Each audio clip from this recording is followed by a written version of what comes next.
Boa noite, eu sou Marcelo Araújo. Nós estamos começando aqui mais uma edição de A Live. Aqui sempre entrevistas com pessoas das mais diversas áreas. E hoje nós vamos receber um convidado, como convidado, né, o músico norte-americano Todd Eisler. Ele que é baterista, percussionista, compositor, professor, autor, acabou de chegar.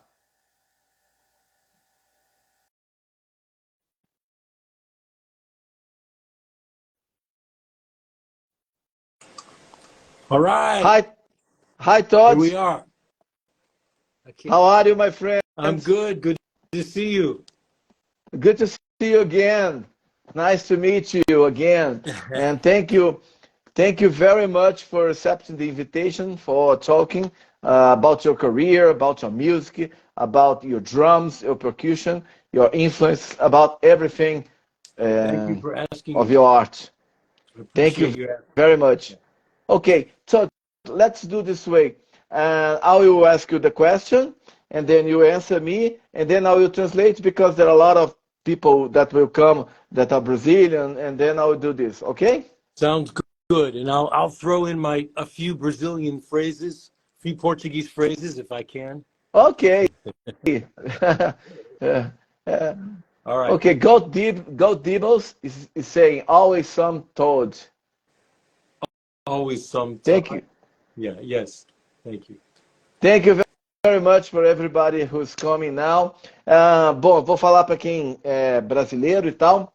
Estamos aqui hoje recebendo, como eu disse, o Todd Eisler, né? Esse baterista incrível, esse músico fantástico norte-americano que está lá na cidade de Nova York, para conversar com a gente, vai falar da sua trajetória. E, enfim, bem-vindos e bem-vindas todos que estão chegando. E eu vou conversar com o Todd, eu vou fazendo as perguntas, ele vai respondendo e eu vou fazendo a tradução para os brasileiros, entendeu? Que eventualmente possam saber inglês, etc. Tá bom? Okay. Todd, just to begin, when did you become interested in music? I think, like most people, at a very young age, I just liked melodies and I liked, you know, grooves and rhythms, and from there it was sort of natural. And then okay, you can interpret that, you know.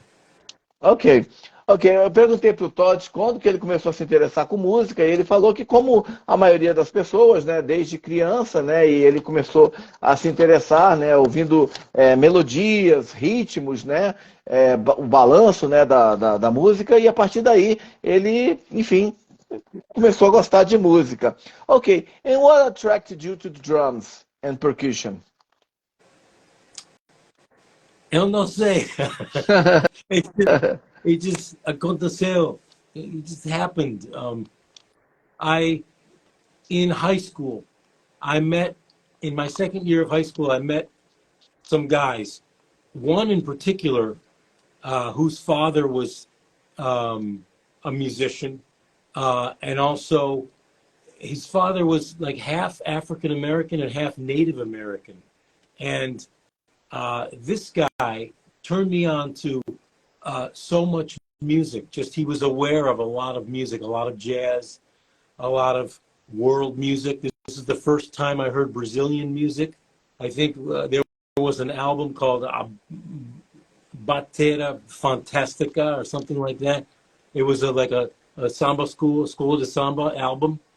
And then I heard a very early Paulino de Costa album. Um, Ayrton, the drummer Ayrton, was in this country at that time. He's been here for 60 years, maybe 50. Ayrton Moreira. So in the jazz I was listening to was a little of that, Chick Corea, anything with a Latin influence was very appealing to me, especially Brazilian music. I liked Afro-Cuban music as well, but I had a special love for Brazilian music and Brazilian culture.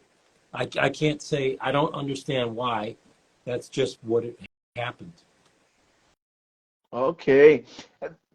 Do you remember the name of this guy, of Of the course. father of your friend? We're very close friends today. And we just did, I called it the Cleveland Reunion Concert, where about a month ago, a little over a month ago, I went to my hometown of Cleveland, Ohio, and I played with this man. His name's Joe Hunter.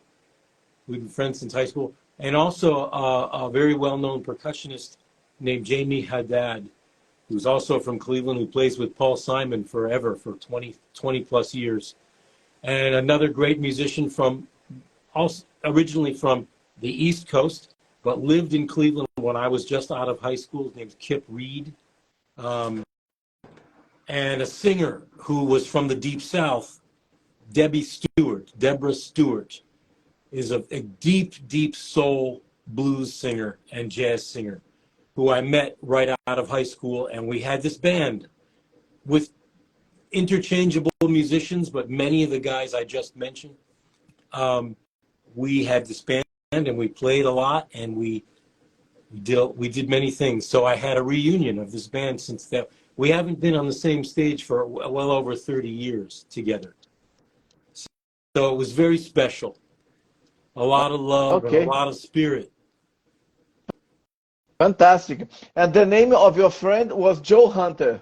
Joe Hunter, Jamie Haddad, Kip Reed, Deborah Stewart, and we had a sax player who I just met, Chris Burge was there too. Chris Burge. And the name of the father of Joe Hunter, do you remember his name? Well, he was Joseph Clarence Hunter the Fourth. Joseph? No, I'm sorry, the second. And my friend was Joseph Clarence Hunter the Third. Oh, okay. JCH4? No, he was the fourth. So and we're talking 4 generations of Joseph Hunter. Ok, fantastic. Yeah. Bom, eu perguntei para o nosso convidado, né, para o Todd, por que ele começou a se interessar por bateria e por percussão.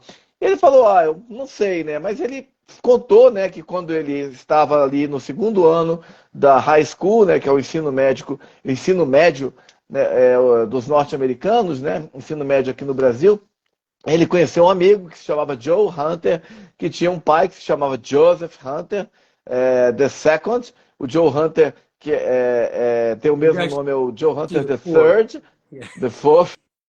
Tem várias gerações aí de Joe Hunter, mas o pai do Joe Hunter apresentou para ele vários gêneros musicais, muita coisa de jazz, né? Apresentou para ele, por exemplo, música brasileira. Ele disse que a primeira vez que ele ouviu música brasileira foi com o pai desse amigo. Era um disco que se chamava acho que Bateria Fantástica. E aí ele falou que, acho que tinha Paulinho da Costa, Ayrton Moreira, acho que era uma coletânea, né, desse disco. E, enfim, e aí ele começou a tocar na high school com vários amigos dele. Ele citou o Joe Hunter, né? Citou uma moça chamada Debbie Stewart, né? Deborah Stewart, Jamie Haddad, and others. E outros, né? E ele falou que esses amigos, né, começaram a tocar jazz e tal, e ele se interessar por esse som. Isso aconteceu na cidade de Cleveland, no estado de Ohio, que é a terra natal do nosso querido Todd Eisler. Estava fazendo a tradução então disso. And how was your learning? That was well done. You kept all that in your mind to translate. I take some notes here. Thank you so much. Okay. And okay, Todd. And how was your? How did you learn to play the drums and the percussions? Who were your teachers? Or you learned it by yourself? You were self-taught. I had teachers.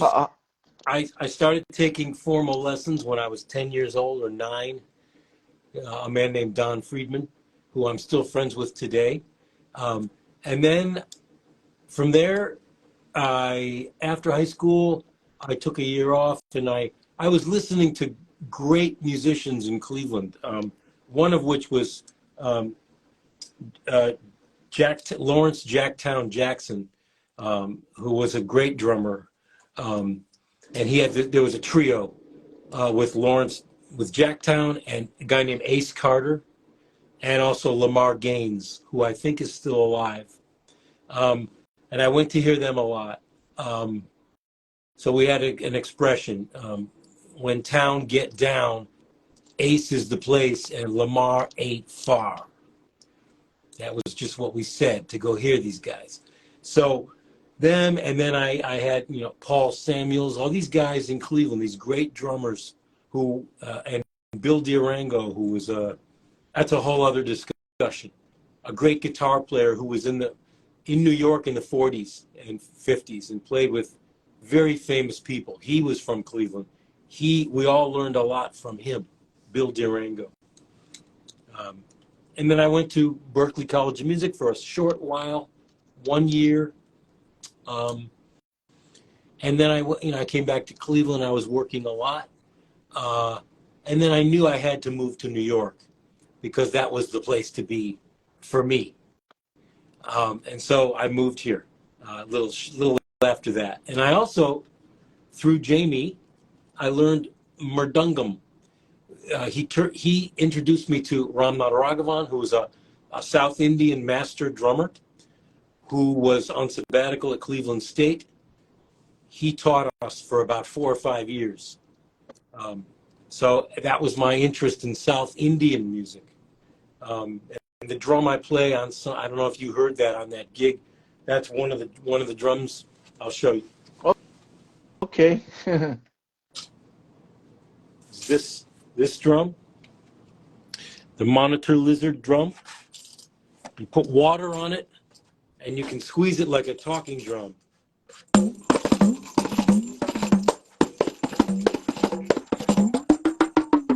Only it's not wet, so so it doesn't speak, especially through Instagram. But you get the idea. Okay, fantastic. That language led me to write a book about South Indian, using South Indian concepts to ground your beat for all Westerners. So it's called You Can Taka Di Me This. And it's using the Indian syllables to ground your beat, to chant these syllables, understanding how to use these for learning odd time signatures, and it's grounding your rhythm in general. So that's that chapter. Okay. Sorry, the name of your Indian teacher in New York who showed those drums? Well, the teacher that first showed me the Indian concepts was on sabbatical from a college in Connecticut. He's a very master drummer. He's gone now, but he played with John McLaughlin. He was the first drummer in Shakti, and he came to Cleveland State, where I was going to school, and that's where Jamie found him, and subsequently I found him, and we started taking lessons with him. So I took those concepts. I also went to India to study with another master named Karaikudi R. Mani, who just passed on this year, actually, about 6 months ago. So that's been a big part of my influence. I've always been interested in world rhythms and cultures that are way older than mine, that have drums and singing at the core of this, at the center of the culture. Just the history of music. Mm-hmm. All the countries have such a deep, rich history. So Africa, India, and Brazil are kind of like my, trifecta of countries that I gravitate toward. Africa, India, and Brazil. I mean, Africa Fantastic. is a continent, so you can spend your whole life and not cover 3 countries in Africa. It's such a rich, ancient thing, so I like that. Ok, eu vou traduzir então um pouco aqui do que o nosso convidado falou, que eu perguntei para ele sobre a questão da formação dele. Ele disse como que ele começou a estudar bateria, né? Ele disse que começou a estudar por volta dos 10 anos de idade, né? Teve um professor lá na cidade dele, Cleveland, Don Friedman, I think so, the name of your first professor. First teacher. Foi Don Friedman. Don Friedman. lá na cidade dele, né, na sua terra natal, e ele disse que ao longo dos anos, né, ele foi se interessando pela música e vendo concertos, né, de vários grandes músicos que tocavam, né, bateristas que moravam lá em Cleveland.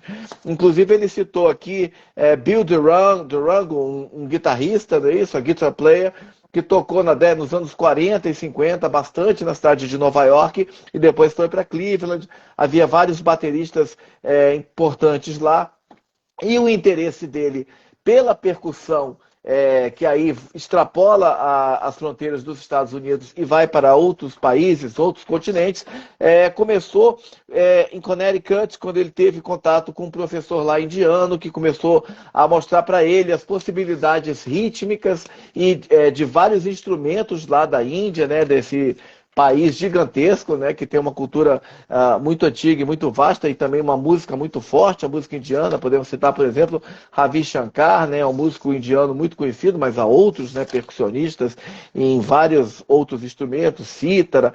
Então, ele teve, esse professor começou a mostrar para ele as possibilidades rítmicas da Índia, né, e ele falou para a gente que ele sempre teve, o Todd contando, depois ele foi para Nova York, morar na cidade de Nova York, porque era onde as coisas estavam acontecendo, e ele precisava estar em Nova York para, digamos, dar um impulso à sua carreira profissional, à sua carreira como baterista, como percussionista. E lá, Nova York, todo mundo sabe que é o mundo ali, né? Você tem gente do mundo inteiro. Ele foi tendo contato. New York City is really the world in a city, huh? Ali ele foi tendo contato com músicos e outras culturas e foi aprimorando esse interesse. Ele falou que ele sempre teve também esse interesse forte por outras culturas, por outros ritmos, por aprender instrumentos diferentes. E ele contou aqui, ele já tinha falado, ele contou aqui que a África, o Brasil e a Índia são, digamos, os polos de interesse dele pela percussão. E aí ele falou, olha só a África é um continente. Então você pode passar a vida inteira ali estudando a percussão da África e você não vai talvez conseguir, se você ficar em 3 países, estudar 3 países, você não vai conseguir aprender tudo que tem em 3 países. Mas ele citou o continente africano, citou a Índia, que é um mundo, e citou o Brasil também, que é um mundo, como, digamos, os seus polos, os seus centros de interesse pela percussão, que ele incorpora, né, a sua música, enfim, a sua bateria também, ao seu estilo de tocar. Ok.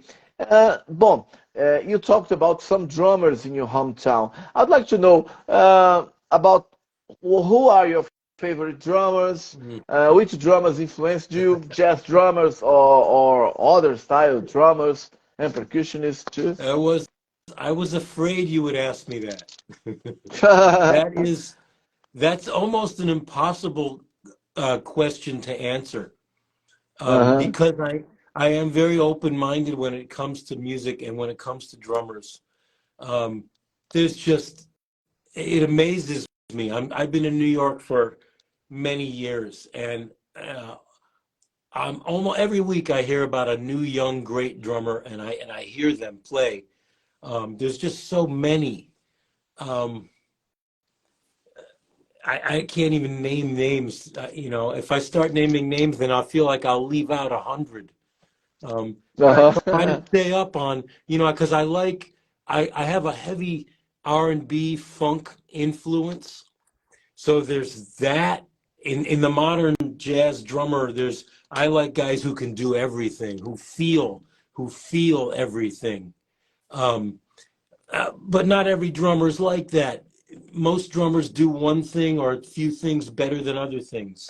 And I really appreciate all of them for what they can do and how great they feel, Because a close friend of mine once said, no one cares what you play. They only care about how you make them feel. And I like to keep that at the front of my mind and my heart when I go to play. Yeah, we're gonna talk something about this very soon. Ok. Uh-huh. Ok. Bom, Eu fiz uma pergunta para o nosso convidado, para o Todd Eisler, sobre as suas influências musicais, né? Seus bateristas favoritos, né? E ele me falou o seguinte, ele disse, olha, eu estava com medo de você me fazer essa pergunta, Yeah. porque é simplesmente impossível de responder, né? Eu tenho uma cabeça muito aberta para diversas influências, né? Eu moro há muito tempo em Nova York, eu acho que ele mora há 35 anos, 35 years in New York City, huh? You 5 years? live in New York, I 35 years in New York? Yeah. Yes. 35 years, 35 anos que ele mora em Nova York, ele diz que já viu muitos grandes músicos tocar lá, né? E ele disse que ele não gostaria de citar, né, um ou outro músico, porque seria injusto, porque ele certamente vai deixar muita gente de fora dessa lista. Mas ele me disse o seguinte, que ele gosta muito de rhythm and blues, do R&B, né, e funk, né? São estilos musicais que ele tem muita influência, né? E traz essa influência para o jazz. Ele gosta de pessoas de músicos, né, de jazz que são abertos e que pegam estão abertos para várias influências, incorporam isso na sua música, né, que tocam, como ele falou, que gostam de tocar de tudo. E ele disse também o seguinte, que ele tem um amigo dele que tem uma frase que ele acha muito legal, que ele diz o seguinte, as pessoas não se importam muito com o que você está tocando, como você está tocando, mas como você faz essas pessoas se sentirem. Então ele diz que isso é muito representativo porque demonstra para ele que tocar é tocar com o coração, ele toca com emoção. Tem uma frase a respeito disso que eu vou perguntar para ele já já, eu falei para ele, né? And how was the beginning of your artistic career? Como foi o começo da sua carreira artística em The New York? beginning. I don't know. The beginning. Okay. Oh, in New York? Uh, Oh, well, I was already playing a lot of music before I came to New York. Um, and then I just started doing things here. When I first got here, I only wanted to play straight ahead jazz.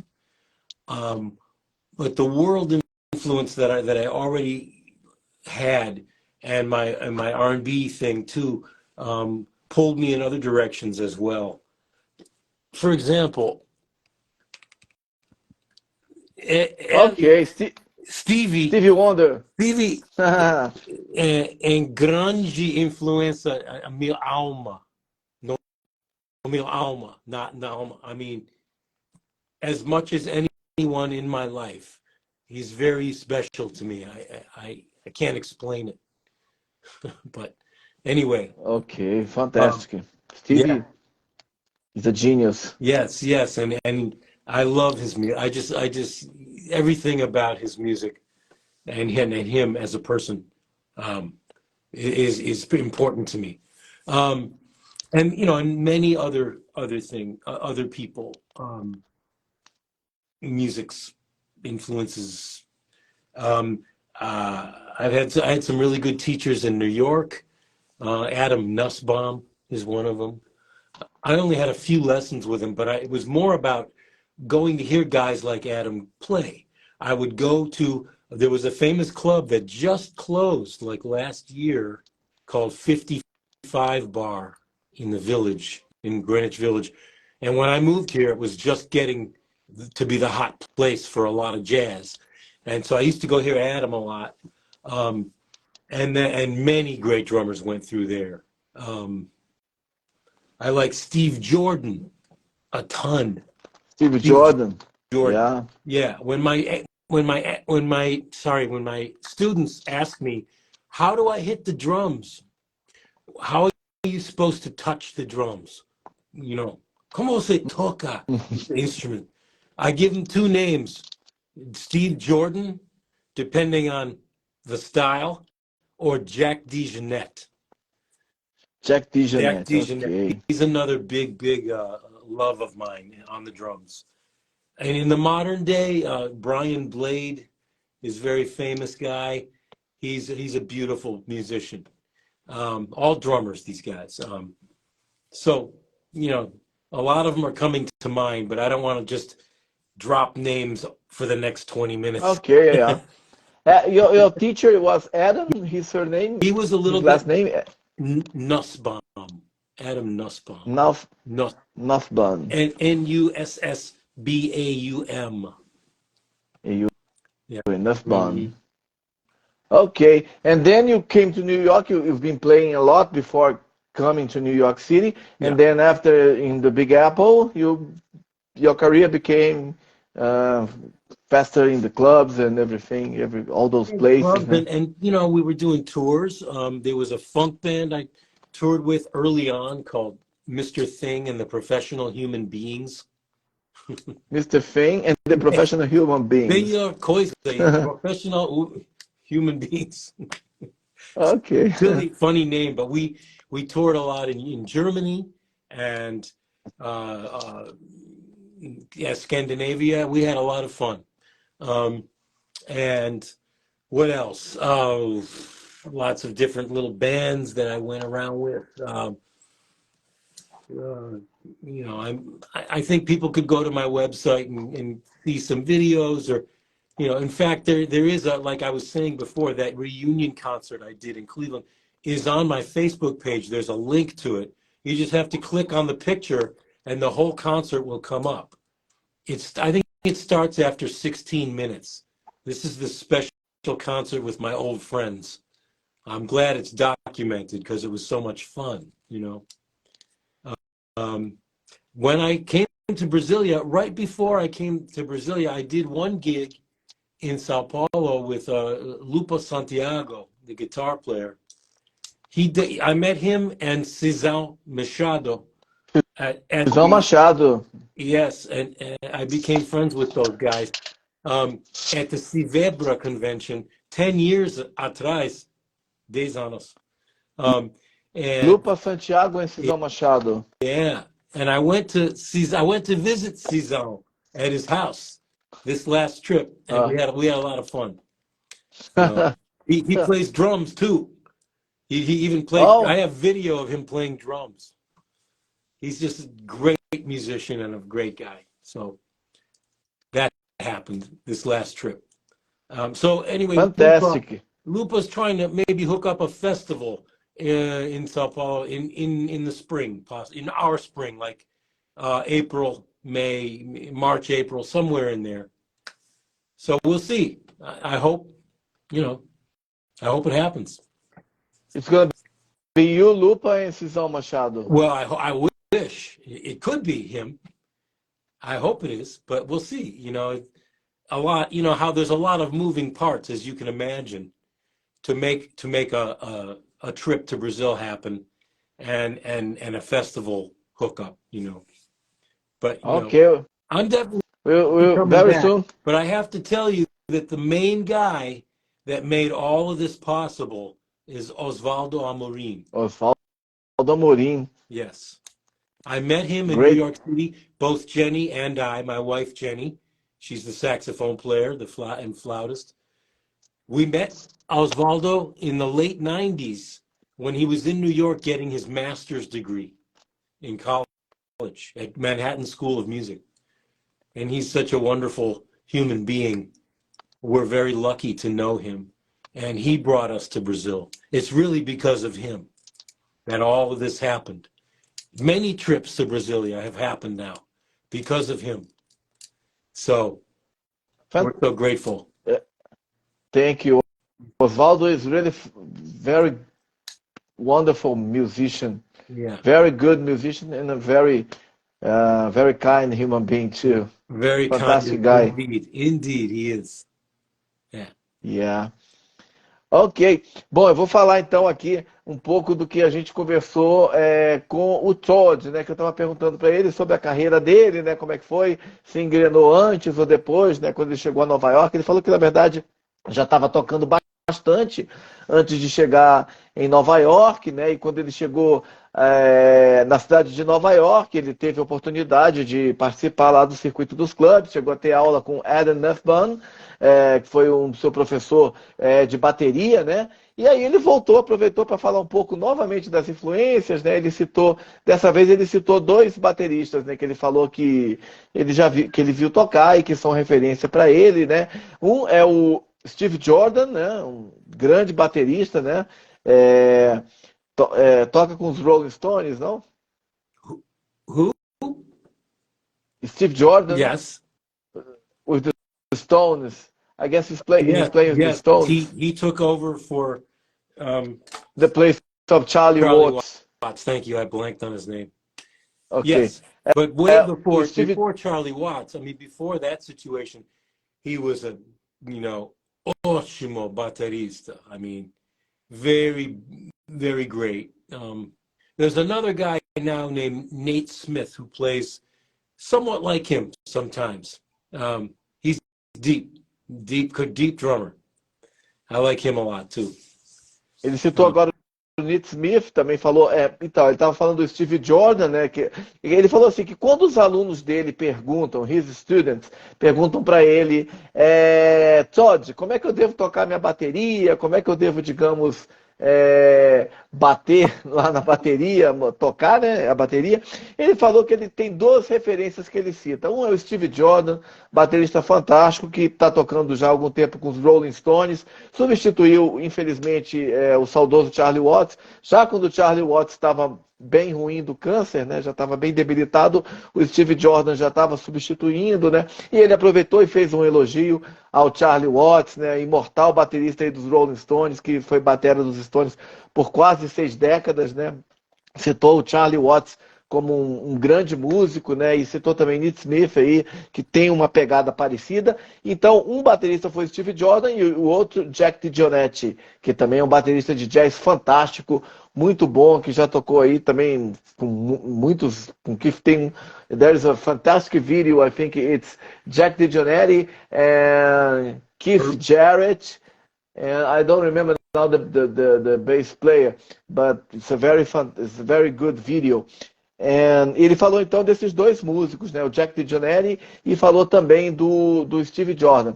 E aí ele estava falando, né, falou para as pessoas, fez um convite para as pessoas que assistirem essa live e tal, para entrarem no seu site, porque lá tem esse vídeo que foi feito, esse registro, esse documentário, né, do festival, do evento, digamos, dele e dos músicos que começaram a carreira com ele 30 anos atrás, fizeram um concerto de reunião lá em Cleveland, foi filmado, documentado e está disponível para assistir no site do Todd Eisler. Então ele fez o convite para que as pessoas entrem lá e assistam a esse vídeo, né? O que mais que o Todd falou de interessante? Ele falou que quando ele chegou a Nova York, ele tinha uma banda que se chamava... peraí que eu anotei o nome aqui da banda. Ok, I think the bass player you were trying to remember is Gary Peacock. Gary Peacock, that's Yeah. right. Gary Peacock, Right. Jack DeJohnette, and Keith Jarrett. Yeah. Fantastic this video. Yeah. It's fantastic. Thank you so much. Eu estava falando que tem um vídeo fantástico, inclusive eu tenho o DVD aqui do Jack DeJohnette com o Keith Jarrett, mas eu não lembrava o nome do baixista, ele lembrou o Gary Peacock. Just forgot the name of the band you had, the funk band with the professional human beings. Yeah, what's the first name of the band? Well, that was one of my first projects that I was in, Mr. Thing and the Professional Human Beings. Então, desculpa, gente, é porque eu fui anotando aqui, não entendi a minha própria letra. Logo que ele chegou a Nova York também, ele disse que excursionou muito, inclusive foi muito à Alemanha, com uma banda chamada Mr. Thing and the Professional Human Beings, que seria Senhor Coisa e os seres humanos profissionais, assim. Ele falou até que é um nome engraçado e tal. E aí ele estava falando que a última vez que ele veio ao Brasil, ele teve a oportunidade de encontrar o Lupa Machado, né? E o Cisão Machado, Lupa Santiago e Cisão Machado, misturando já as coisas aqui, na cidade de São Paulo, encontrou com eles, foi na casa do Cisão. Cisão é um músico fantástico, contrabaixista, né? Bass player, that played with Feliz Regina and a lot of great Brazilian musicians. Djavan, o Cisão Machado tocou com muita gente importante da música brasileira, Elis Regina, Djavan, e ele foi na casa do Cisão, conversou com ele e está vendo a possibilidade de, quem sabe, voltar para fazer um concerto com o Lupa e com o Cisão Machado. E aí ele aproveitou e citou o Oswaldo Amorim. Para quem não conhece o Oswaldo Amorim, quem está de fora aqui de Brasília, mas onde eu moro, o Oswaldo Amorim é um músico músico fantástico, contrabaixista, brasiliense, mas morou muito tempo fora, morou um tempo em Nova York, estudou na escola, na Manhattan School of Music nos anos 90, lá em Nova York, e depois voltou para Brasília, né? O Oswaldo Amorim, ele trabalha, ele toca com muita gente, já tocou com grandes nomes da música brasileira, muita gente que vem para Brasília, ou pessoas tanto de fora do país, como é o caso do Todd, ou grandes nomes da música brasileira, música instrumental como Vitor Santiago, Nelson Faria, quando vem para Brasília, I'm saying that great musicians from Brazil and other countries, when they come to Brasilia, they play with Oswaldo Amorim because he's very good bass player. He plays the acoustic bass and he plays the electric bass so fine, and he makes arrangements. He's a teacher also. He teaches the bass. Então, Oswaldo Amorim, ele toca baixo elétrico, toca baixo acústico, é um músico fantástico, né? Ele toca com gente do Brasil e de fora, que vem para cá, para a cidade, né, se apresentar aqui. E ele recentemente tem trabalhado numa casa noturna chamada Infino, né, uma galeria, né, onde toda quarta-feira, all the Wednesday, they have a jazz. E toda quarta-feira eles têm uma programação de jazz, e ele é o diretor artístico, né, he's the artistic director of this Infino, this place. E toda semana ele convida, all the week he invites somebody, convida alguém para tocar lá. Na semana passada teve a Jenny Hill, né, que é a esposa do Todd Eisler, toca saxofone, fantástica, e também tivemos o Todd Eisler na bateria. Inclusive viajaram, foram para a Chapada dos Veadeiros, né, em Goiás. They saw waterfalls and nature and things like that. E aí eles conheceram o Oswaldo Amorim na década de... O Oswaldo é diretor artístico da Infino, dessa programação de jazz. E então eles conheceram o Oswaldo na década de 90, no final dos anos 90, quando ele morava lá em Nova York. E ele disse que o Oswaldo é fantástico, é um músico incrível, além de ser um ser humano fantástico. Eu assino embaixo, gosto muito dele também. E ele disse que o Oswaldo foi o grande responsável pelas vindas dele e da Jenny ao Brasil.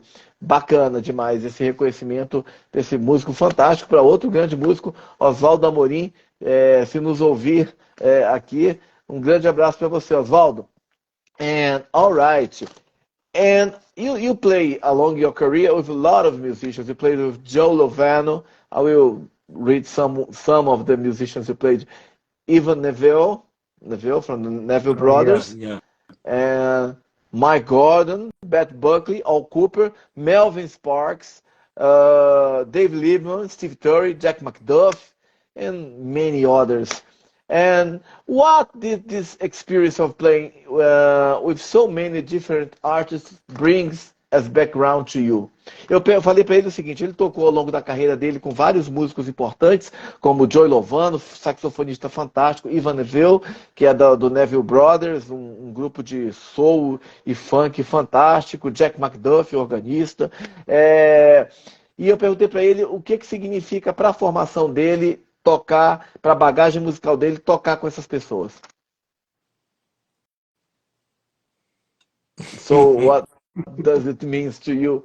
What does it mean to you playing with so different artists, great artists like those that I mean, I should say, to be honest, some of those artists that you named were people that I played with on occasion. I wasn't really in their bands, but I shared the stage with them. They sat in with bands I played with. I did a handful of gigs with these people, but I was not steadily in some of their bands.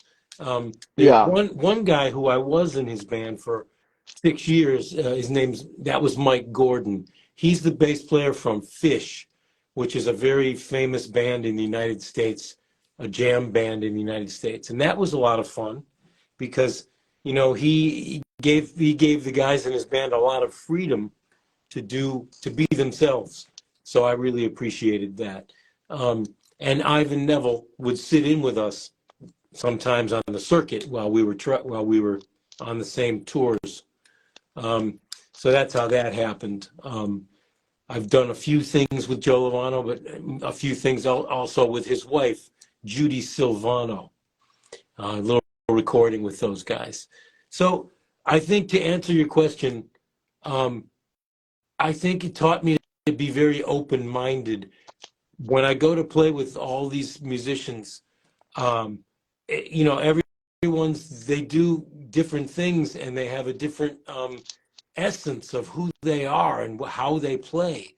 So I just try to be sensitive to let that happen, you know, just make them feel as good as I possibly can make them feel on the drum, you know, with the drums being a comfortable place for them, a nice bed for them to lay in, so to speak, as they play their solos or as they create.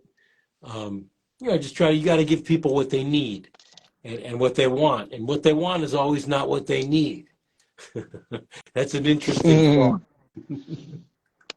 But it's just, you have to be very open-minded, you know. Yeah, that's right.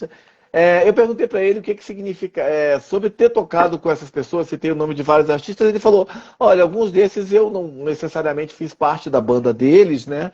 Mas eu toquei com eles em gigs, né? Jam sessions, né? Alguns shows, né? Eventualmente, né? Ele tocou com alguns desses músicos, ele citou aí Mike Gordon, que era baixista de uma banda, que foi um cara que ele tocou na banda, né? Chamada, desculpa, Fish, uma jam band, né, uma banda, enfim, digamos, de jam sessions, de algumas apresentações, que ele tocou, que é muito popular essa banda lá nos Estados Unidos, e ele disse que gostava de tocar com esse músico, porque ele dava muita liberdade para os outros instrumentistas tocarem, criarem, né, e que ele achava isso muito legal. Citou o Ivan Neville, né, do Neville Brothers, fez alguma coisa com ele, alguns shows, fez também alguns shows, dois, ele falou a couple of shows, dois shows, a couple of concerts, 2 shows com o Joey Lovano, grande saxofonista, também disse que tocou com a esposa dele, trabalhou com a esposa dele, a Judy, né? E ele falou assim, o que significa para o Todd tocar com tanta gente diferente? Significa que ele tem uma cabeça aberta, né? Ele tem que ter uma cabeça aberta para incorporar, né? Para se adaptar a pessoas com tantos sotaques e estilos diferentes, né? E que isso é muito legal, traz uma bagagem interessante e que quando ele toca com essas pessoas, ele gosta de tocar para que elas se sintam bem, né? Para que elas, quando elas forem fazer os solos, quando elas forem criar, ele gosta de fazer um acompanhamento para que elas fiquem, digamos assim, bem, confortáveis, né? Seria a palavra, né? E que é isso que ele gosta de tocar e criar o que o outro músico, né, com que ele está tocando precisa, ou quer que ele toque, ou precisa que ele toque. Ok, let's talk about Ornette Coleman, the great master, one of the masters of free jazz, great saxophonist. Eu entendo mais do que falar. More than I speak. I can understand you more than I can speak Portuguese, but it's getting there. There's a guy who I met also at Civebra, who I hooked up with again in Brasilia that last week, and we're going to trade lessons. He's an English teacher, but he's Brazilian, and I'm very excited about continuing my Portuguese studies with him. Ok, antes de eu passar para a próxima pergunta, só um breve comentário, que eu estava fazendo a tradução aqui do que o Todd está falando. Ele disse que ele consegue entender razoavelmente o que eu estou falando e que para ele é mais fácil entender do que falar. Mas que quando ele esteve aqui em Brasília, ele conheceu um professor de inglês, né? E que é brasileiro, mas é professor de inglês e que vai dar umas aulas para ele de português, então que ele está animado aí com os estudos, então em breve teremos aí Todd Eisler falando português aí com a gente. Quem sabe numa próxima live, numa próxima conversa, Todd já vai estar aí bem fluente no português. Mas Todd, o que eu queria falar com você, eu vou falar com ele, perguntar agora para ele o seguinte, antes de eu passar para o Todd. Ornette Coleman, grande saxofonista, um dos mestres do free jazz, um dos criadores do free jazz ali na virada dos anos 50 para os anos 60, uma vez se referindo ao trabalho do Todd, à música do Todd, à bateria do Todd, especificamente disse, há bastante emoção nesta bateria, há muita emoção nesta bateria. Nesse jeito, ele achou que o Todd tocava a sua bateria, a sua percussão com emoção. Todd, Ornette Coleman, one of the greatest artists, jazz artists. He said once that they're talking about your style of playing drums. He said there's a lot of emotion in those drums. How was your relation with Okay. Ornette Coleman? How did you meet him? Were you friends? And how did you feel when he said that about your way of playing? To be clear, I have to start the answer by telling you I never met Ornette Coleman. I was playing in a band called Tribeca. There's a part of Manhattan Tribeca. called Tribeca, and then Yeah. the guy who started this band came up with this great name, Tribeca, like Kazakhstan. He made it New York meets the world, basically, and he condensed it into this really cool name. And I did 4 albums with that band. I'm proud of that music. It's really good stuff. And the guy who started this band, his name's John Cruth and Jeff Green. But John Cruth was sort of the musical director. He was friends with Ornette Coleman, and he would go to his house in the Garment District and play pool with him and hang out with him. So he took the music of Tribeca to Ornette Coleman, and Ornette listened to it, and he said, "There's a lot of emotion in those drums," and I was so touched that he said that. I took the quote and I just used it on my website. So that's how that happened. I wish I met him, but I never did meet him. Yeah. Okay. But you But he you heard me were very play. happy. Yeah, he heard my drumming. Okay. But you were very happy when you heard Of about course. it, what he said. Wow. That's right. Ok. Bom, eu tinha perguntado para ele como que ele que o Ornette Coleman falou fez esse elogio, esse comentário sobre a música dele, de que havia muita emoção no jeito dele tocar bateria, e eu perguntei para ele se ele tinha conhecido o Ornette Coleman, se eles eram amigos e tal. E ele falou assim que, na verdade, ele nunca o conheceu. Mas ele tocava uma época numa banda com a qual ele gravou 4 álbuns, chamada Tribeca. Tribeca é um bairro lá, uma região lá de Nova York, né? Inclusive tem um festival de cinema bem conhecido. E ele falou que um dos músicos que tocava nessa banda, John, né, John Cruz, Cruz? era amigo do Ornette Coleman e levou uma vez uma gravação do grupo, tocou pro Ornette Coleman e o Ornette Coleman comentou: olha, tem muita emoção nessas baterias. There's a lot of emotion in those. There's a lot of emotion in those drums. Diz que isso o tocou, ele ficou tocado, né? Ficou muito sensibilizado quando ele ouviu isso e que ele gostaria muito de ter conhecido o Ornette Coleman. Infelizmente isso não aconteceu, mas só de já ter recebido esse comentário elogioso já foi algo muito importante, muito significativo dele na vida, para a vida dele. So let's talk about your work as a band leader and solo. Mm-hmm. And what is the sound of those records? And how many records you've done? How were the recordings of those works, those albums? Well, You got I think two solo solo albums and three albums. three albums as a band leader, Yeah, I'd say that there's 2 solo albums, and then there's probably 4 as a band leader. or as a band With leader. this band that I started with a great guitar player named David Phelps. He's from Texas, and he has a really strong blues background mixed with all this jazz that he picked up when he came. He came to New York the same time as me, so he's been here long, long time. And we started this band called International Orange, and we we have 4 albums plus an EP out. And Yeah, we've been playing all this time with different personnel, but mainly for the last 5, 6 years we've been with the same guys.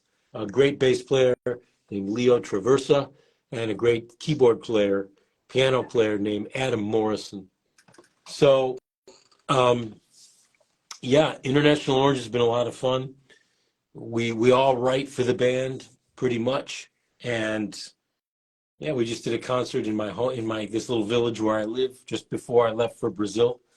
Yeah, we're looking to do more, and we got the name from a Snapple cap, like a juice jar. It said the Golden Gate Bridge in San Francisco is painted in international orange, which is a color in the aerospace industry. So that's how we like that name. So we took it. Yeah, and you Ok. can find us on Instagram, find us on, stream us, Spotify. We have a website, internationalorangeband.com. So here's that. Ok. David, the guitar player. Yeah, David Phelps. David Phelps, Yeah, ok. Certo. he's really special. He's a unique voice. He's one of these players who um, you can tell it's him within a few notes. Like he's one of those kind of players. He has a very distinct voice on the instrument. And you can't say that about a lot of guys, but he's definitely one. So and we've been friends for 30 years. Yeah, 30 years. yeah. He's from Texas? He's from Texas, Denton, Texas, near Dallas. Yeah, New yeah, Dallas. yeah. Ok. Ok, eu estava perguntando um pouco a respeito das gravações, né, do Todd Eisler, né, e ele falou, né, que ele tem 2 álbuns solos, tem acho que 4 álbuns também como band leader, e recentemente o trabalho de destaque dele, né, nos últimos anos tem sido com a International Orange. É uma banda que mudou muito a formação ao longo do tempo, mas já faz uns 5 ou 6 anos que ela se estabilizou com mais ou menos as mesmas pessoas. Essa banda começou tendo como núcleo ele na bateria e o David Phelps, que é um músico do Texas, cantor e guitarrista de jazz, mas que tem uma influência muito forte do blues, né? E ele inclusive falou que o David Phelps canta muito bem, tem uma voz assim inconfundível, né? Uma voz assim que ele disse que é para poucos, né? Ele falou que poucas pessoas cantam como ele, né? E eu recomendo o som da International Origin, é muito bacana. Tem no Spotify, tem no YouTube, aí nas plataformas, você pode ouvir. O nosso convidado sugeriu que as pessoas ouçam, né? International Orange, né? Seria o laranja, a tradução seria laranja internacional. É um tipo de cor, né? Um padrão de cor laranja que ele disse que é usado na pintura da ponte da Golden Gate, lá em San Francisco. San Francisco. Então ele falou que daí que ele achou interessante esse nome e colocou esse nome na banda. We have also the work with Aeolian Trio, huh? Aeolian Yes, Trio. I'm glad you mentioned Aeolian Trio. That's Aeolian two, Trio. two guys. One guy in Aeolian. The other two guys live in Japan. Um, One was Jenny, my wife's childhood friend in California. That's where they're from. When he went on tour to Japan as a young man, he was a saxophone player, and he heard the shakuhachi, uh, the bamboo, the folkloric bamboo Japanese flute. When he heard that, he put down the saxophone and he never picked it up again. He's a shakuhachi master. So he met a Japanese man named Kofu Sua, on a cruise ship where they were hired to play on a cruise ship in the Aegean Sea. And when they got together, they had a really good chemistry. And then eventually Bruce brought me to Japan. We did a tour with Kofu, and then they came here. We did a residency at a college called St. Lawrence University in upstate New York. And then we made an album and we did some concerts in New York, and we did another tour right before the pandemic. We were able to get a tour in, I think it was 2019, fall of 2019. And so we did 2 tours of Japan, and we did this nice record called Aeolian Trio. And we're going to be doing more. We're next year, late into next year, we're doing another residency, and possibly, I hope to do a concert at the Cleveland Museum of Art in my hometown. But that's well into 2024. So we'll see. We're hopeful. Okay, just something that Rosanna, she's from Brasilia, Rosanna Sarkis, and she wrote. She's loving the interview with you, and she said, and she asked the name of the band because she has a radio and she wants to play your groups Good. on her radio. Well, Okay, I could, thank you. yes, yes, that's good. It's sometimes hard to find Aeolian Trio. Um, I think it's on Spotify and or Bandcamp. We have I don't know if you guys don't use Bandcamp so much, but it is on Bandcamp. Um, Aeolian Trio. You can find it. Yeah. Ok. Ele estava falando da International Orange, e agora ele falou do Aeolian Trio. Sorry, how to pronounce. Aeolian Trio, that it's a group that he created. O Aeolian Trio é um grupo que ele formou, né, com duas pessoas. As outras duas pessoas moram no Japão, né, mas um deles é americano, era amigo de infância, amigo da esposa dele, da Jane, e levou ele lá para o Japão. Eles tocaram por lá, né. Depois eles foram para Nova York, fizeram alguns concertos também nos Estados Unidos. Isso foi antes da pandemia acontecer, né? E agora eles estão esperando talvez voltar a retomar para fazer mais alguns shows, mais alguns concertos. Ele falou assim que também o Eolian Trio não é tão fácil. She wants I'm gonna write it down. to I'm gonna write. write the name and show you, actually, Todd because vai I see escrever that. para você, Rosana. Ele vai escrever aí o nome. Todd's gonna write the name of for you do Aeolian Trio, ok? É, que é uma formação recente dele, né, que ele criou. Ele falou até obrigado por lembrar desse grupo, e ele disse que não é tão fácil de achar o som deles, mas que você consegue no Spotify encontrar e pode ouvir. Ele está escrevendo It's like aí, the acho que ele it's está like the escrevendo o nome. it's like the mode of music called Aeolian. Oh, it's because it's turned the side. Yeah. How would I do that? Like this? I will write here. No. Aeolian. How do I know I know it's backwards, right? Yeah, Okay. like this, Rosanna. All right. I think it's right, huh? Aeolian Trio. It's because. É porque quando ele mostrou apareceu invertido, entendeu? Mas eu escrevi aí, esse nome aí. Yeah. Here I can do it. Nail. So, N. let's talk just a little about your job, your work as a teacher and author. Né? You said when your students ask you how to play, you said about those two drummers, né? Steve Jordan and Jack. Okay, that's right. That's right, I like had to this. write it backwards. That was not easy. That's right. Thank you very much. Ele Sure. escreveu agora ao contrário para aparecer do jeito certo. Yeah.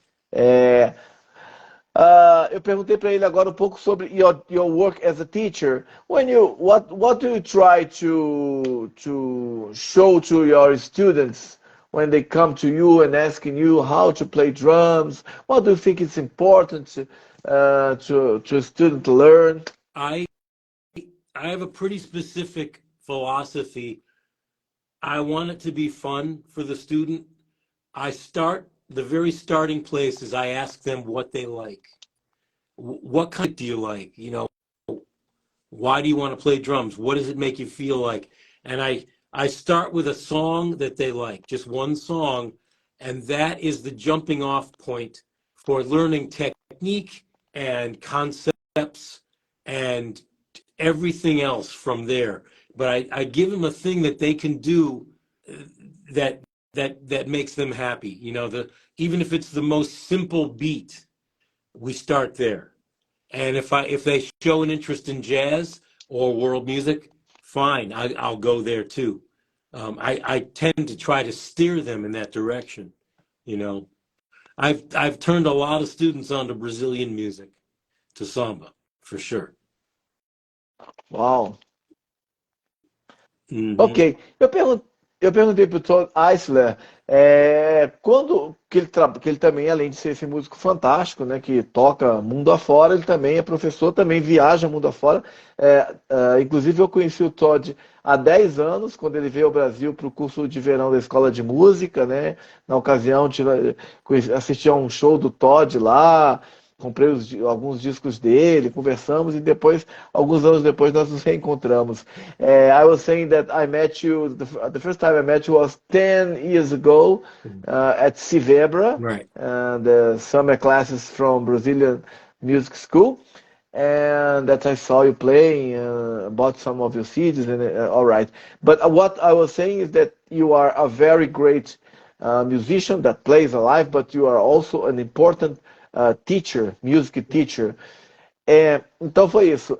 Eu perguntei para o Todd, né, o que ele conversa com os músicos dele, ou com os alunos dele, quando os alunos dele vão entrar em contato com ele para aprender bateria, o que ele procura passar para eles.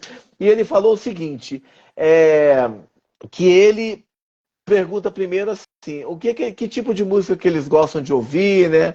O que eles querem tocar, e pede para eles falarem alguma música que eles gostam, e aí ele vai ensinar essa pessoa a tocar essa música, mesmo que seja uma música muito simples, que não seja aquele jazz sofisticado, o que for, mesmo que seja uma música muito simples, ele vai mostrar para essa pessoa como é que toca aquela música, porque ela vai se sentir bem, vai se sentir feliz tocando o que ele gosta, e a partir daí ele vai abrindo os horizontes dessa pessoa, mostrando jazz, world music, outros tipos de som, que ele inclusive já apresentou a música brasileira, particularmente o samba, para muitos dos alunos dele. E a Rosana está dizendo que estava trabalhando nesse curso de verão. Ela disse que trabalhou 20 anos no curso de verão da escola de música. This girl, Rosanna, said that she worked at this edition of Civebra that you played 10 years ago. Oh, really? She said she worked 20 years in Civebra. Oh, wow. Yeah. Parabéns. But she didn't meet you. No. Ela não encontrou com você, não teve a oportunidade de encontrá-lo. Mas é isso, eu perguntei então para o Todd, e ele falou que o importante é, primeiro, muito didático isso, né? It's very... take what your student like, his background, and from his background, show other things to him or to her. Sure. I think it's a natural progression. But, I do get, it depends on their age. I have students that are, one guy started with me when he was 6 years old. He's still with 6 years. me. Yeah, but he's still with me. He's about to graduate high school. How old is he now? 16, 17, 18? He's 16. Yeah. 16. Yeah. Fantastic. So he's been playing with you for 10 years. And he's very talented. He was a little small kid. Yes, he's very talented. He lives in Brooklyn. Sometimes I go to his house, and sometimes, since I live north of the city, we do Zoom lessons, which are not nearly as good as a live lesson. But and I have another student who's probably in her early 70s. So I have a wide variety of ages. So, all different levels of talent and levels of, what they want out of it. I just want them to have something, I want to give them what they need, Some of them are just for a hobby, and some of them are more serious about it. So it's a little everything. Perfect. O que ele falou foi o seguinte, que ele tem vários níveis de alunos, né, de várias idades e tal. Ele estava citando o caso de um aluno dele que mora no Brooklyn, em Nova York, que começou a estudar bateria com ele quando tinha 6 anos de idade. Hoje o garoto está na high school, né, no ensino médio dos brasileiros, tem 16 anos, falou que é um garoto talentosíssimo, né, muito bom, e está com ele há muito tempo. Mas ele falou que ele tem diversos tipos de alunos que querem realmente aprender e se destacar e virar músicos, como o Todd Eisler, mas também tem aquele músico que gosta, aquela pessoa que quer aprender por um hobby, né? Isso is very common. Sometimes the person not necessarily wants to be a professional musician, but he wants or she wants to learn to play an instrument for barbecues and parties, home parties, things Sure. like this. Sure. E eu falei para ele foi isso, que às vezes não necessariamente a pessoa quer aprender um instrumento para seguir uma carreira profissional, mas às vezes quer tocar no churrasco ou numa festa em família, etc. That's right, Todd. And you have how many times you've been in Brazil? I Quantas think vezes six. você teve no Brasil? I think six. But Seis I have vezes a ele veio ao Brasil. yeah, I have a very important question for you if you would allow me to ask this question. Um, Sure, this sure. is a very beautiful thing that I observe in Brazil. Why do you think that music is so ubiquitous, is so important to Brazilians? It's such a I, big part of Brazilians' lives. I think the same way of the Americans or Cuban people. I went 4 years ago. I went to New Yeah. Orleans, and it's fantastic how the city that where jazz was born has music 24 hours. You go to bed, there's someone playing on the streets. When you wake up for breakfast, somebody playing on the streets, and a lot of bars, the bourbon streets, everything connected to, and the same thing in Miami, where you have the Cuban area, where there are a lot of bars, everybody's playing jazz and Cuban music. I don't know. I think I see this is very a thing that's very natural for Brazilian, but not only for Brazilian, for African people and for the Americans, Cubans. I don't know. Music is part of our lives. I don't know why. Rosanna said because we have Latin blood, maybe, but I don't know. It's because it's the rhythm of our lives. I don't know, but the fact is it's very important. And sometimes you have a small kid and he's tapping something. Maybe one day he's gonna be a percussionist or a drummer. Gente, a pergunta, o Todd é o entrevistado, mas ele me fez uma pergunta aqui que eu não soube responder muito bem. I will translate, Todd. Ele me perguntou o seguinte: por que que eu acho que música é algo tão comum, assim, tão natural para os brasileiros, né?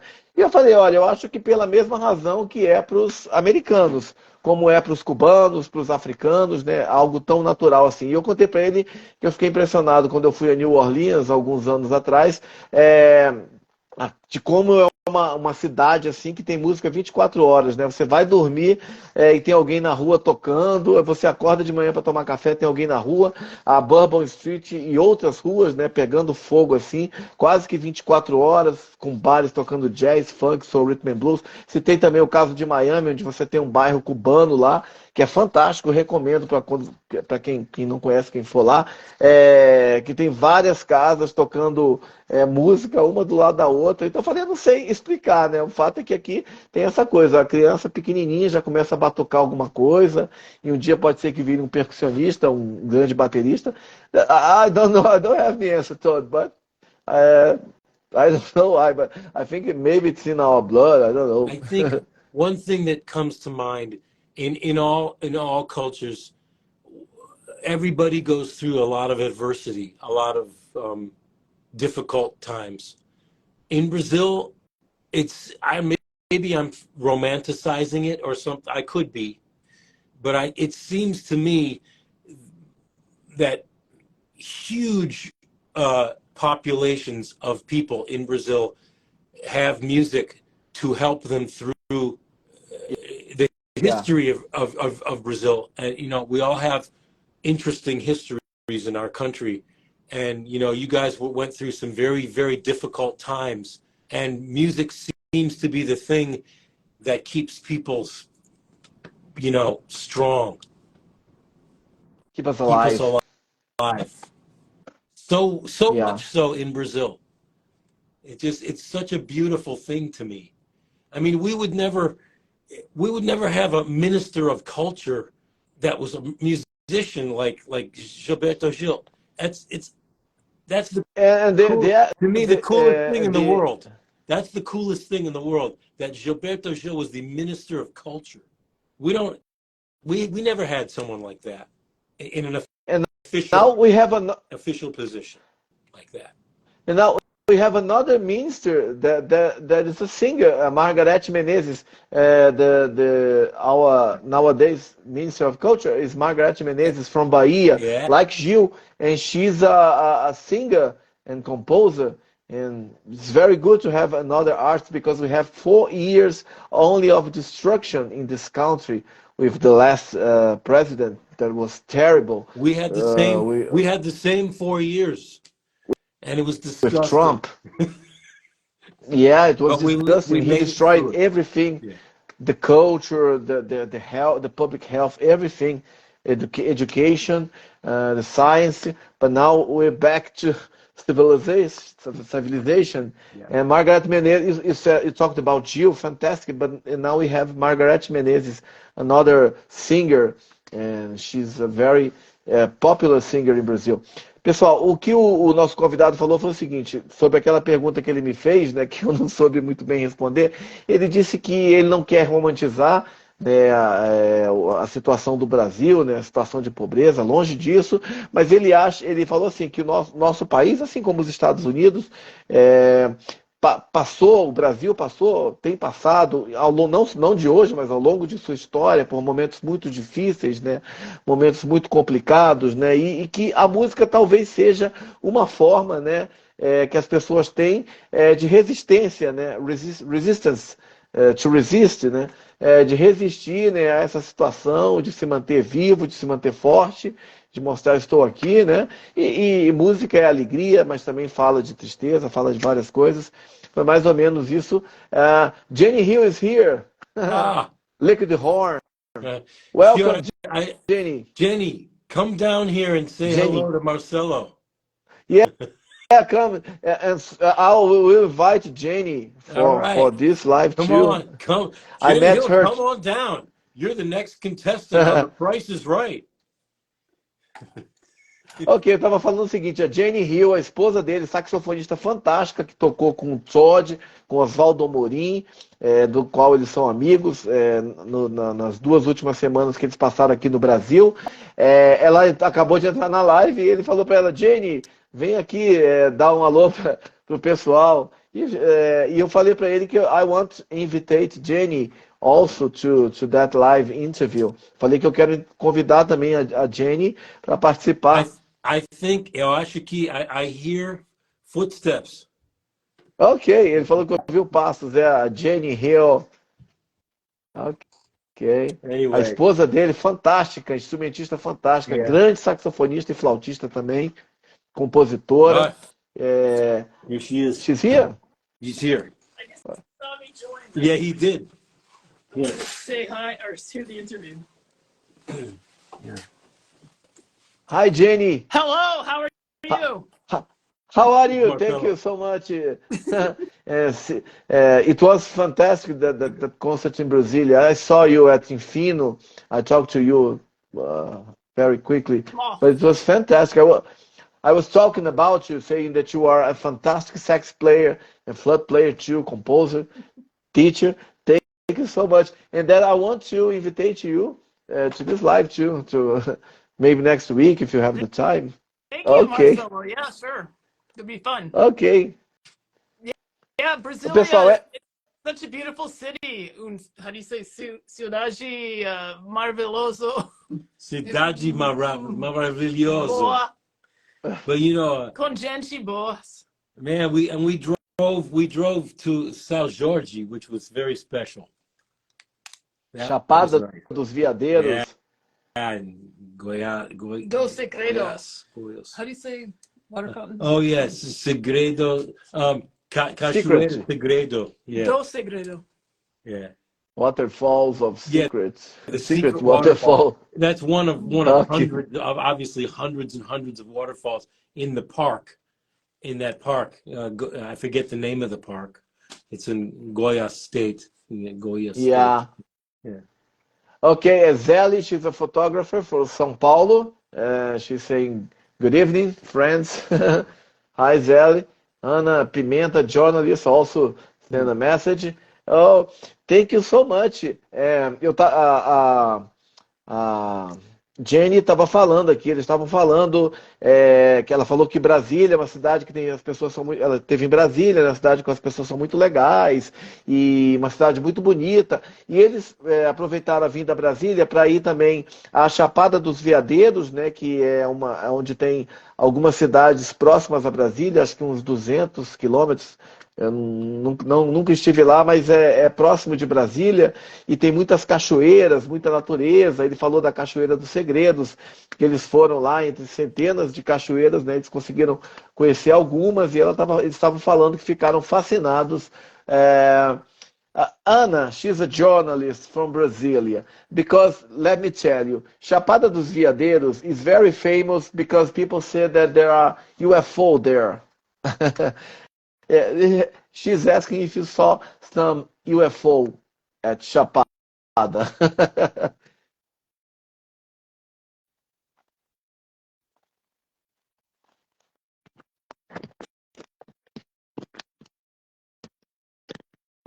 Sorry. The sound. Sorry, your sound. I don't. The sound is lost. Just a minute. Hello, hello. Pessoal, acho que o som dele sumiu. Todd, can you say something? Your sound is, yeah.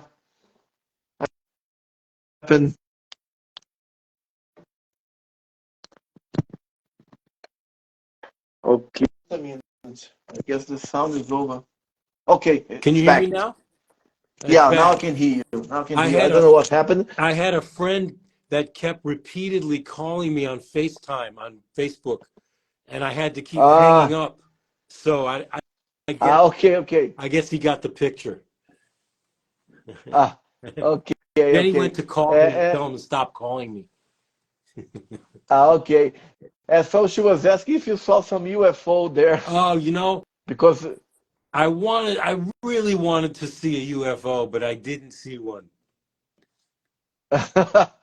Então, ele falou o seguinte, respondendo a pergunta da nossa colega jornalista, ele disse que ele gostaria de ter visto um OVNI, né, um objeto voador não identificado, né, mas ele não viu, né. No view. No, he didn't see. So Jenny, she's gone. She'll come back because she got rid of this friend who was trying to call me. Ok. A gente teve uma pequena interferência aí, mas foi uma coisa muito rápida, porque acho que teve uma chamada e acabou ficando sem som. Ok. But let me ask you about your plans for next month. What are you planning? Where are you gonna play? Eu estava perguntando para ele dos planos dele para os próximos meses, onde que o Todd vai tocar, o que ele está planejando. I have a handful of gigs coming up. Tomorrow night, in the town next to me, I'm doing a show, outdoor show. We're celebrating the music of a very special album called Unity by Larry Young. He was a very famous organ player, and this is his seminal album. So it's called Unity. So we're going to play the album in its entirety, and then we're going to play some more tunes by some of the alumni from that album, like Joe Henderson, Elvin Jones, you know, one of the gods of drums, Elvin Jones, and also Woody Shaw, trumpet player Woody Shaw. So we're going to do a whole night of that, and then I'm going to work on this coming weekend with Mary Ann McSweeney. She has a band called Urban Fado, like Portuguese fado music. She mixes that with jazz, and we're doing that at a festival up in Massachusetts. So, and then I have a brass band with my friend Lily, Lily White. The brass band is called Swanky Z, and we're playing Swanky Z. We're playing at an art gallery in Brooklyn in about a week, 2 weeks. So that's going to be really fun too. Yeah. All right. The tomorrow concert will be in New York. Yeah, it's in a town called Ossining, which is just north of New York City, next to Ok. where the town that I live in. And then you know, the other things, I have to update my website to put all these dates in. It's hard to keep them constant, especially since I was in Brazil. You know, I didn't do a lot of promotion when I was Ok. there. But, you know, Bom, eu estava perguntando um pouco dos planos aí para os próximos meses. Ele acabou passando para mim algumas datas de show que ele vai fazer. Amanhã eles vão tocar ali no norte de Nova York, né? Vai ter um show de tributo ao organista Larry Young, né? Que gravou um disco seminal, um disco muito importante chamado Unity. A Jenny escreveu aí o nome do disco e eles vão tocar esse disco, esse álbum muito importante de jazz aí na visão dele, na íntegra, mas também vão tocar umas coisas do Uri Shaw, do Joe Henderson, que foi tema do show aqui em Brasília. Joe Henderson, last week you played in Fino, his music fantastic, e também do Elvin Jones, um baterista fantástico, foi o baterista do John Coltrane. He played in the album A Love Supreme and other John Coltrane classics, né? Então eles vão tocar esse repertório amanhã. Na semana que vem ele vai participar lá em Massachusetts. Ele vai tocar num projeto chamado Urban Fado, Fado, música portuguesa, né? Urban Fado, imagino que seja um som de fusão aí.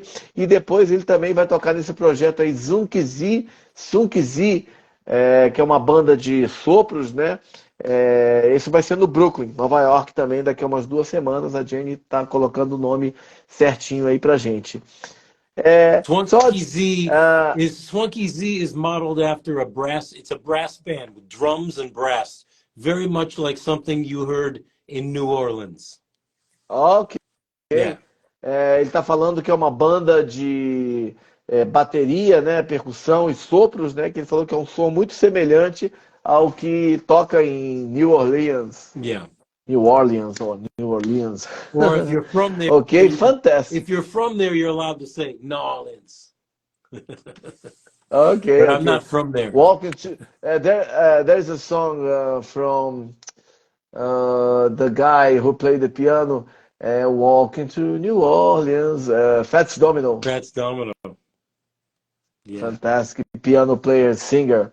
Okay, Todd Eisler, I would like to thank you so much for this interview. Now we have 1 hour and 22 minutes of conversation with this fantastic musician, this American musician, Todd Eisler. He's a great drummer, a great percussionist, composer, teacher, producer.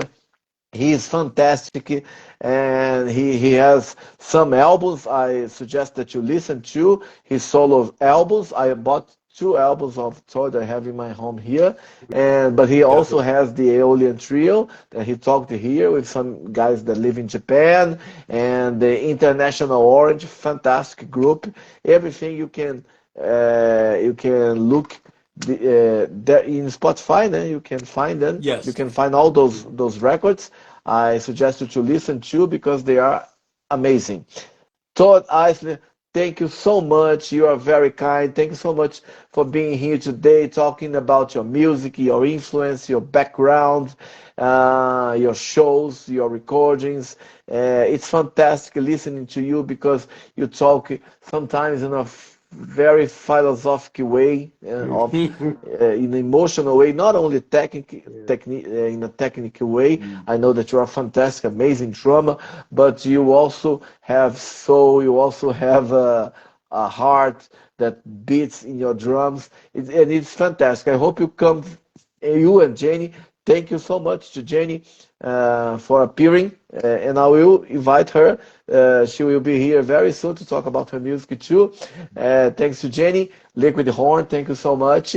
And it was an honor, a very big pleasure, huge pleasure talking to you. Thank you so much. Muito obrigado. Bom, eu agradeci ao Todd pela presença dele aqui hoje nessa live. Eu falei que ele é um músico fantástico, não apenas do ponto de vista técnico, mas ele também tem muita emoção, muita alma. E I know that you are very busy, so thank you so much. Thank you, Marcelo. Muito obrigado. Real special pleasure. Prazer.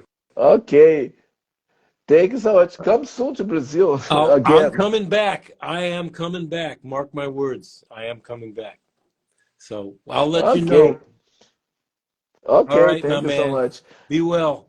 Okay, thank you so much to all those people that came to our interview and talk and send messages.